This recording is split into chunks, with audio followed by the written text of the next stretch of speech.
Assalamualaikum warahmatullahi wabarakatuh. Berikut adalah video hasil diskusi kelompok 2 kelas SMP KKA.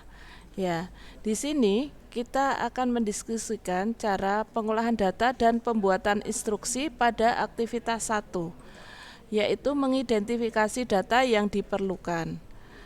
Pada tabel aktivitas 1, data masih umum dan perlu adanya identifikasi lebih lanjut supaya data tersebut lebih efektif. 1.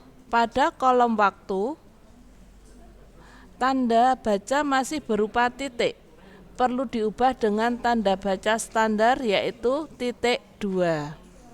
Sedangkan jika kita cermati untuk kolom jarak dan waktu tempuh, kita dapat menentukan kecepatan. Namun, untuk menghitung kecepatan, kita memerlukan satuan standar menjadi kilometer per jam, sehingga satuan ukuran jarak perlu dijadikan kilometer. Untuk memudahkan menghitung kecepatan, pada kolom waktu tempuh perlu pembulatan angka dan diubah ke satuan jam.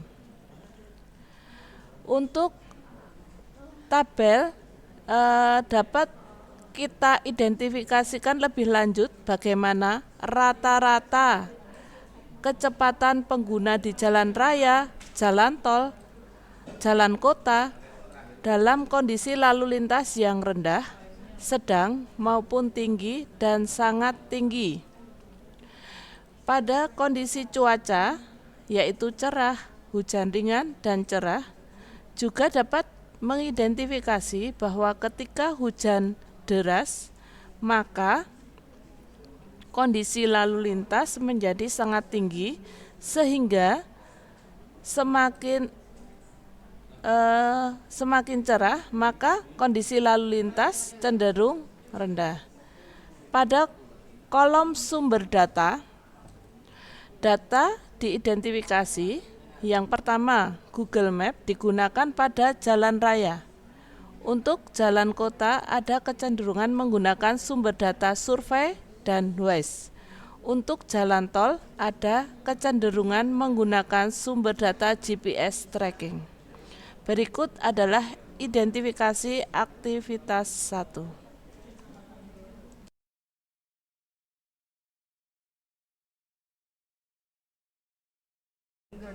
Oke, baik, pada aktivitas 2 yaitu adalah pembersihan dan validasi data. Pada aktivitas 2 ini kami akan melakukan pembersihan data yang merupakan proses memperbaiki atau menghapus data yang salah, rusak, salah format, duplikat atau tidak lengkap dalam suatu set data sehingga data dapat dikatakan valid. Beberapa hal yang dilakukan dalam tabel aktivitas 2 adalah pembersihan data pada waktu tempuh yaitu menit diubah ke jam. Maka kita tambahkan satu kolom untuk mengubah ke dalam jam.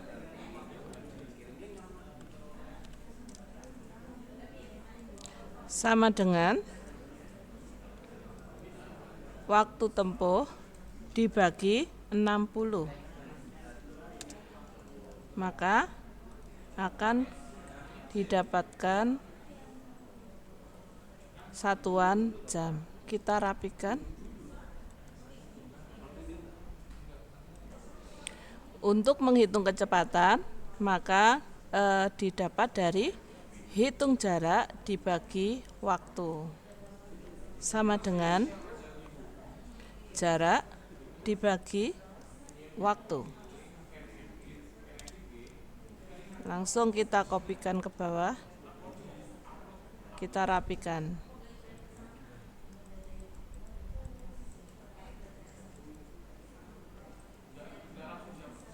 Sedangkan untuk kecepatan valid dianggap semuanya valid, maka akan diisikan ya. Kita isikan ya semua. Hanya di sini kita perlu melihat lagi ada beberapa hal yang perlu kita perhatikan, yaitu di jenis jalan tol ini kondisi lalu lintas sedang dan rendah. Nah, ini kalau kita lihat sesuatu yang tidak mungkin ya, tidak valid. Kalau biasanya di jalan tol itu kecenderungan lalu lintas itu tinggi. Nah, kecepatannya juga bisa kita lihat ini hanya 60 km 61,85 km per jam. Nah, jadi kita asumsikan bahwa ini tidak valid. Dan yang kecepatan kondisi lalu lintas rendah juga tidak valid.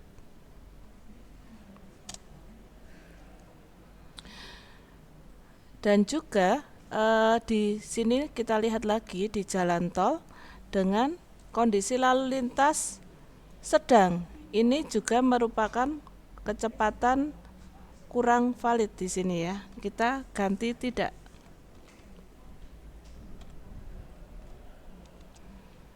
Sedangkan untuk outlier, nah, outlier itu adalah sesuatu nilai yang dianggap ekstrim atau tidak mungkin ya, sesuatu yang tidak mungkin. Jadi kalau di sini untuk nilai outlier, jadi kalau untuk kolom outlier kita lihat dari kecepatan validnya, kalau isinya iya maka untuk outliernya tidak, maka kita langsung kita isikan saja tidak.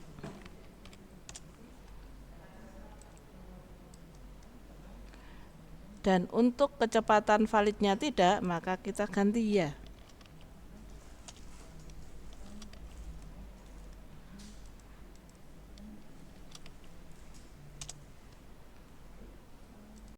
Selanjutnya, untuk aktivitas 3, kita diminta untuk mengisikan tabel kolom yang berwarna hijau.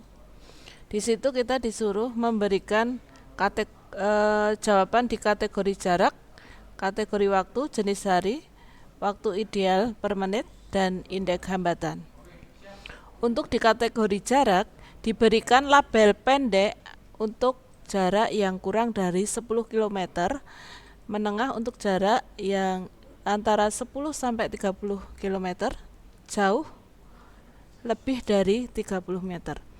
Untuk kategori jarak kita menggunakan rumus if, okay. Jadi sama dengan if,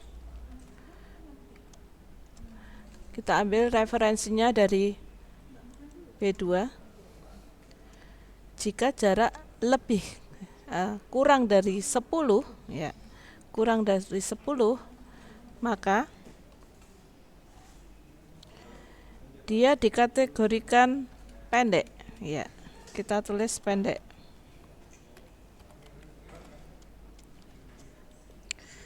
Selanjutnya tingkatan if yang kedua, jika jarak lebih besar dari 30, maka dikategorikan jauh. Nah, untuk jika jarak bukan jarak dikategorikan pendek jauh dan ataupun jauh, maka dia termasuk jarak menengah.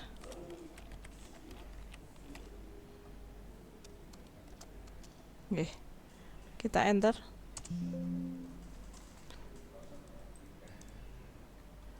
Selanjutnya bisa kita kopikan rumus ke bawah. Selanjutnya untuk kategori waktu akan diberikan label pagi, siang, sore, dan malam. Jika kita bisa lihat bisa menggunakan rumus if ya. Rumus if sama dengan if kita kategorikan menggunakan rumus hours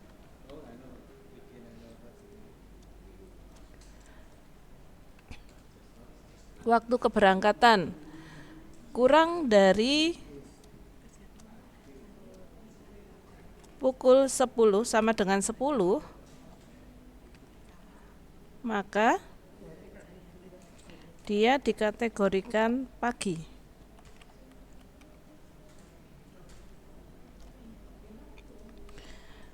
Tingkatan yang kedua, if hours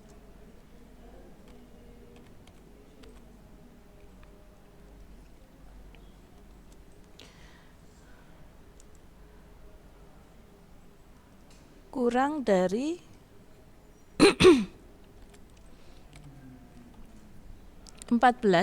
jam 14 ya, kurang dari sama dengan jam 14, maka bisa dikatakan siang.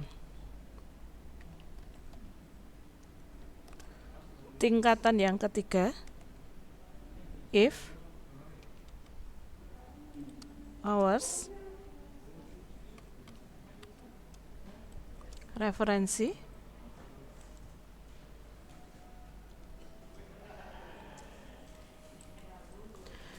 kurang dari sama dengan pukul 18, maka bisa dikategorikan sore.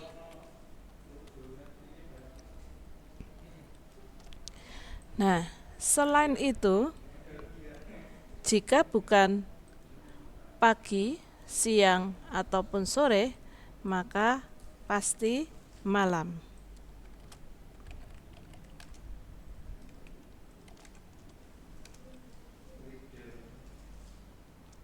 Oke. Siang. Baik, kita lihat mana ternyata ini masih kurung ya. Kita coba lagi. Ya. Kita dapatkan, maka kita kopikan rumus ke bawah. Selanjutnya untuk kolom jenis hari itu kan dari hari Senin sampai Minggu. Jadi secara logika kita cari nanti mana-mana hari yang libur dan hari kerja. Hari libur itu hari Sabtu dan Minggu, selainnya adalah hari kerja. Maka yang kita gunakan untuk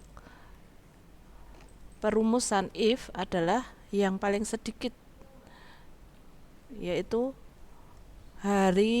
kita gunakan hari Sabtu dan Minggu itu hari libur, selainnya hari kerja. Jadi rumusnya menggunakan sama dengan if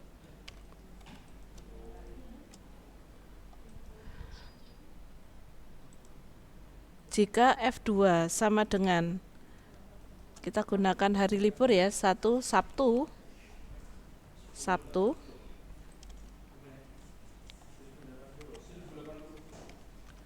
Sabtu, maka dia dikategorikan hari libur.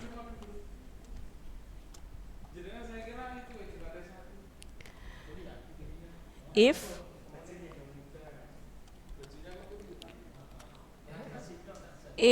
ya, untuk tingkatan yang kedua, jika hari itu sama dengan minggu,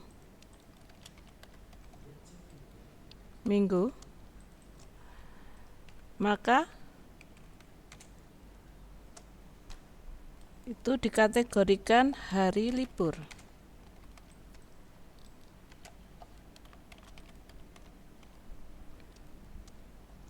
Nah, selain itu langsung saja kita isikan hari kerja. Oke. Baik.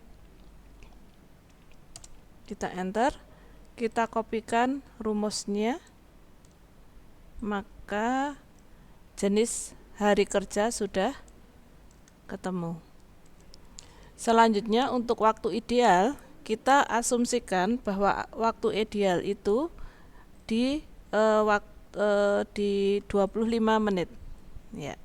Semuanya kita anggap 25 menit itu adalah waktu ideal. Sedangkan di indeks hambatan yang menunjukkan rasio antara waktu tempuh nyata dibandingkan dengan waktu tempuh ideal, maka indeks hambatan didapat dari waktu tempuh. Jadi sama dengan waktu tempuh dibagi dengan waktu ideal, maka akan didapatkan indeks hambatan. Kita kopikan rumusnya sampai ke bawah. Oke, demikian jawaban dari aktivitas 3. Baik, selanjutnya untuk aktivitas 4. Setelah kita melakukan aktivitas 1, 2, dan 3, maka kita dapat memperoleh informasi untuk melakukan aktivitas 4. Di dalam tabel 1 tentang waktu tempuh rata-rata per kilometer pada aktivitas 4, tabel 1, kita memperoleh dari perhitungan rata-rata berdasarkan data kriteria kategori. Yang pertama, kategori jarak pendek, menengah, dan jarak jauh. Yang kedua adalah jenis jalan, yaitu jalan kota, jalan raya, dan jalan tol. Selanjutnya, kondisi lalu lintas rendah, sedang, tinggi, dan sangat tinggi. Untuk mencari waktu tempuh per kilometer, maka kita menggunakan formula yang digunakan adalah average if, yang nanti kita akan mengambil referensi dari aktivitas 3. Jadi rumusnya adalah sama dengan average if, ya, average if, buka kurung, kita ke aktivitas 3 di jarak tempuh tadi ya, di jarak tempuh. Jadi tadi kita lihat di aktivitas adalah yang kita gunakan adalah kategori jarak tempuh pendek, menengah, jauh. Kita cari di aktivitas 3 adalah kategori jarak tempuh, maka kita blok jarak tempuhnya. Selanjutnya kita kunci ya dengan ditekan F4. Selanjutnya setelah kita pilih jarak tempuh, kita akan memilih aktivitas 3 yang tadi untuk kategori jarak jenis jalan. Ya, yaitu ada di kategori jarak. Nah, di sini kita blok lagi referensinya, range-nya. Setelah itu kita absolute atau kita kunci. Selanjutnya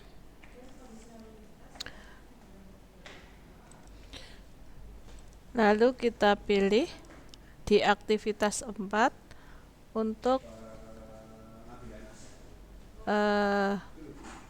di aktivitas 4 kita tekan ini di A3 ya. Selanjutnya kita pilih lagi aktivitas 3 tentang jenis jalan. Itu ada di kolom H. Kita blok range-nya. Terus kita absolute. Selanjutnya kita pilih aktivitas 4 lagi untuk jenis jalan, jalan kota, kita pilih data yang paling atas.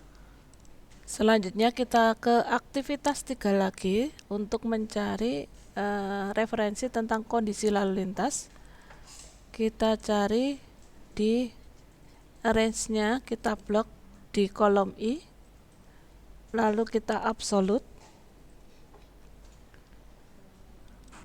Selanjutnya kita kembali ke aktivitas 4, yang terakhir adalah kita klik sel untuk kolom kondisi lalu lintas di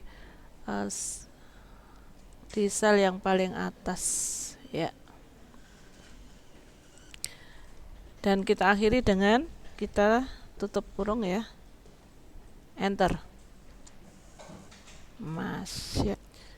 Untuk rumusnya seperti ini, kita enter ya. Selanjutnya kita kopikan rumusnya ke bawah ya. Untuk selanjutnya di tabel 2, yaitu defisiasi standar waktu tempuh. Pada aktivitas tabel 4, aktivitas 4 di tabel 2, kita melakukan perhitungan defisiasi standar waktu tempuh berdasarkan kriteria kategori jarak dan jenis jalan. Hal ini untuk melihat seberapa jauh atau seberapa dekat nilai data dengan rata-ratanya. Penentuan defisiasi standar sangat penting untuk mengetahui tingkat akurasi rata-rata. Kita menggunakan formula STDEF, perolehan perhitungan defisiasi standar jika nilai standar defisiasi kecil mendekati 0. Ini menunjukkan bahwa nilai-nilai dalam data relatif seragam atau berkumpul di sekitar rata-rata. Sedangkan jika hasil standar deviasi cukup besar, ini menunjukkan bahwa nilai-nilai dalam data sangat bervariasi, tersebar jauh dari rata-rata.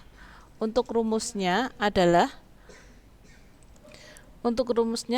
sama dengan STDEF dalam kurung if, dan kita akan ke aktivitas 3 dan nanti kita akan mencari referensinya di sana seperti ini, dan kita enter. Jadi untuk standar waktu tempuh, rumusnya adalah sebagai berikut. Kita menggunakan rumus STDEF dan kita cari referensinya di maka didapatkan seperti ini ya. Kita kopikan rumusnya ke bawah. Selanjutnya untuk tabel 3,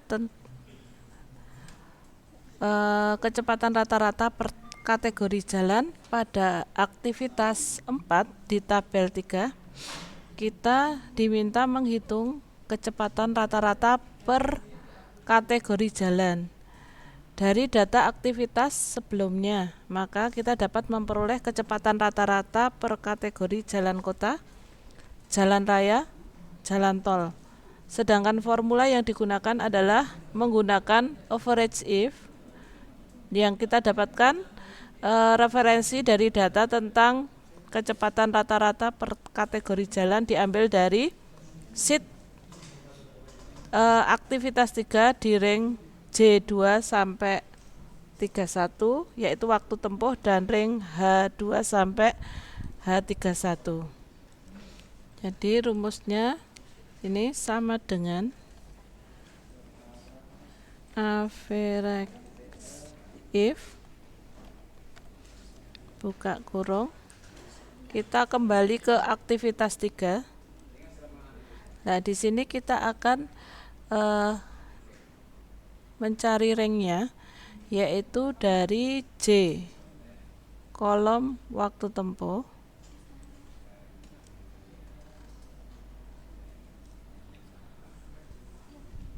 ya. Selanjutnya kita absolute. Nah, setelah itu referensi yang kedua adalah di kolom jalan. Ya, ini kita blok ringnya, maaf, di ini jalan kita blok ya, terus kita absolut. Selanjutnya kita tutup ya, enter.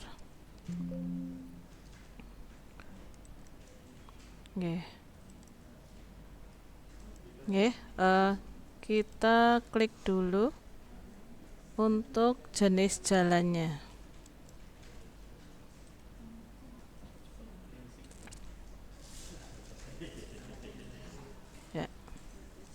Kita klik untuk jenis jalannya, terus kita enter. Maka akan didapatkan kecepatan rata-rata kilometer per jamnya ya. Selanjutnya untuk tabel 4, yaitu indeks hambatan rata-rata per kondisi lalu lintas. Pada tabel 4 kita diminta untuk mengukur indeks hambatan rata-rata per kondisi lalu lintas. Indeks hambatan per kondisi lalu lintas digunakan mengukur tingkat hambatan atau gangguan yang dialami kendara saat beroperasi di jalan. Formula yang kita gunakan untuk mencari indeks hambatan rata-rata adalah menggunakan rumus masih sama, yaitu sama dengan average if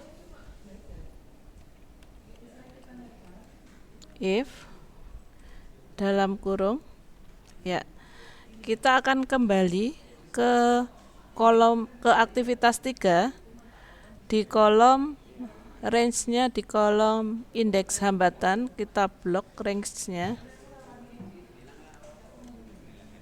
Selanjutnya kita absolut ya. Untuk selanjutnya kita di aktivitas 3 lagi, yaitu di kolom kondisi. Itu di kolom I kita blok range-nya. Selanjutnya kita kunci.